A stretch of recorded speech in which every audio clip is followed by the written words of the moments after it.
சென்னை பத்திரிகையாளர் மன்றத்தில் மக்கள் முன்னேற்றக் கழகம் என்ற புதிய கட்சி அறிமுகப்படுத்தப்பட்டது.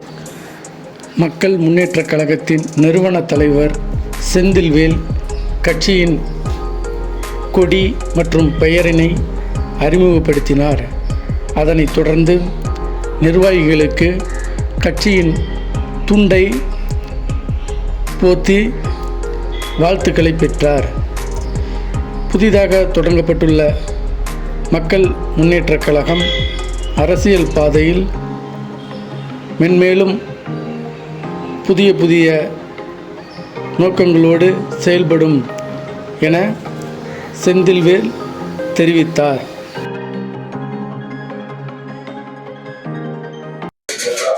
புதிதாக இன்று மக்கள் முன்னேற்றக் கழகத்தினுடைய கட்சி ஒன்று துவங்கப்படுகிறது. அதற்கான கொடியோ கட்சியினுடைய கலரையும் நம்ம இன்னைக்கு வெளிப்படுத்த போகிறோங்க.